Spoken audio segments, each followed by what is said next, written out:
Kljub temu, da projekt prenove Doma krajanov v Hrašah ni bil izglasovan prek participativnega proračuna, se je občina vseeno lotila prenove dela prostorov, saj gre za osrednji objekt na tem območju, kjer potekajo vsi pomembnejši dogodki za krajane, delavnice, sestanki in druženja, v njem pa je tudi volišče. Prenoviti je bilo treba več kot pol stoletja stare sanitarije, ki so v zgornjem prostoru puščale, ter urediti napeljave. Dom krajanov Hraše je za krajane izjemnega pomena, saj je to tudi sedež turističnega društva, ki je zagotovo tisto, ki povezuje skupnost in drži Hrašane skupaj. Jaz mislim, če turistično društvo dol zapremo, je tega družabnega življenja v vasi praktično konec. Zato se trudimo, da bi bil čim bolj aktiven, da bi bil čim bolj prepoznaven, pa da bi čim več ljudi povezoval v dobri volji in čim več energije za vas. Na petkovem občnem zboru so predstavili obsežne načrte za delo v letošnjem letu. Že to soboto se bodo družili ob čistilni akciji, da si ravno za okolico skrbijo tudi med letom, in novembra sodelujejo tudi na Evropskem tednu zmanjševanja odpadkov z akcijo Ker sem frajer, čistim hraški bajer, v okviru katerega odstranjujejo invazivne rastline in izobražujejo o življenju v bajerju. Načrtujejo tudi številne druge dogodke. 27. junija bo sen kresne noči z obujanjem starega običaja kresovanja, delavnicami in pestrim kulturnim programom, pa dogodek Lucija prinašalka luči 13. decembra z delavnicami izdelave novoletnih okraskov in lučk ter sejanjem božičnega žita, vsakoletno miklaževanje in pa seveda blagoslov kon na svetega Štefana. Aktivni so tudi pri promoviranju učne poti Žabca Urha, s projektom Radi imamo domači kraj pa nadaljujejo uspešen projekt Ali poznamo domači kraj, v katerem so zbirali stare fotografije kraja, zdaj pa ga bodo nadgradili z odkrivanjem kulinarike njihovih babic, zbiranjem starih receptov in kuhanja jedi po teh receptih. Praktično projekti so zdaj enaki, razen ta domači kraj. To moramo malo še nadgraditi, da bomo več ljudi pritegnili. Tudi zdaj smo že v okviru tega projekta raznosili po celi vasi z gibanko kot tak zemljevid z hišnimi in ledinskimi imeni, zato da ljudje, pač tudi te, ki so na nov prišli v vas, da vidijo, da smo aktivni, da se dogaja.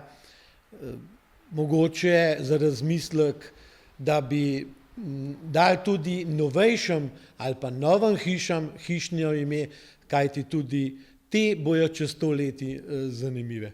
Trudijo se tudi, da bi bil njihov kraj prijazen za prebivalce in za obiskovalce. Postavili so že nekaj klopi in načrtujejo še dodatne. Odsvetličili bodo dom krajanov, da bo še bolj prijazen do krajanov. Načrtujejo ureditev okolice in nadstreška pri Mežnariji.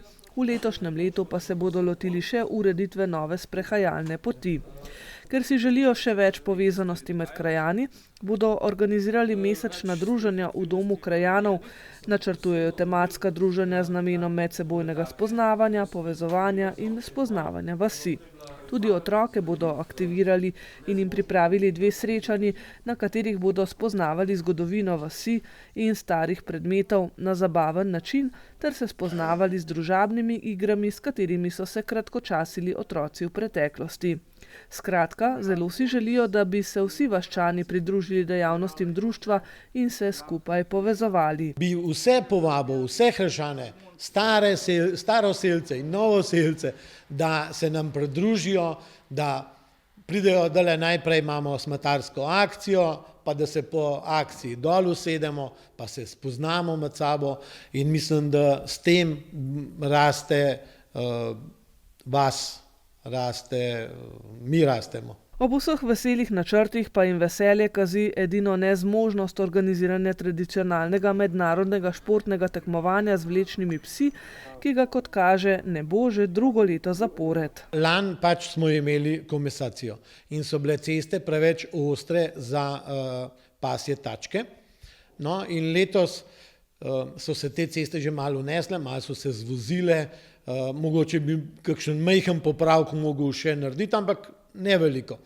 Seveda smo začeli pridobivati dovoljenja in zataknilo se nam je pri Zavodu za naravo, zato ker je decembra prišel nov zakon in je prepovedan v teh naravnih vrednotah državnega pomena, pa v gozdovih vožnja s kolesom, z motorjem in tle pač štart cilj imamo na robu, pravzaprav na robu naravne vrednote državnega pomena in nismo dobili soglasja od Zavoda za narave in ne moremo vložiti na upravno enoto pač za nadaljnjo dovoljenje. Krajani so razočarani, navsezadnje prav oni vlagajo ogromno energijo v to, da Hraški bajer živi in je njegova okolica urejena, čemur namenijo veliko časa in truda. Ja, veliko,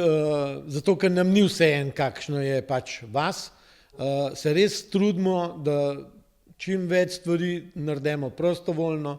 Slišali ste, da smo kar veliko ur naredili smo še veliko ur, ker v teh birokraciji smo malo tanki, pa kakšno stvar ne zapišemo, kuj pa gre pač mimo, ampak res se trudimo, da bi bil bajer lep, da se ne vozijo smeti, da se ne vozijo odpadki, tudi zemlje, da se ne vozi, pač, da je res pač ta naravna vrednota nekaj pomembnem, ampak zdi se nam pa prav, da vaščani smo s tem prikrajšani.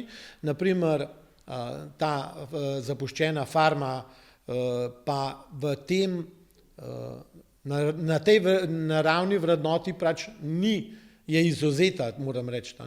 In nas bolj skrbi, kaj bo s to farmo nastalo, ker tam jih pa nobeden ne bremza. Nas, recimo domačine, bremzamo, nekdo bo pa prišel, bo pa lahko naredil, kar bo hotel. To nas najbolj skrbi. Odločevalce na Zavodu za varstvo narave bodo povabili na sestanek in jim poskušali pojasniti, da bi bilo potrebno stopiti skupaj, saj je le sožitje z ljudmi, ki v kraju živijo, garancija, da bo narava v tem prelepem kraju ob Mlaki z izjemno raznovrstnim življenjem ostala urejena in vsem, ki tam živijo, ter obiskovalcem prijazna.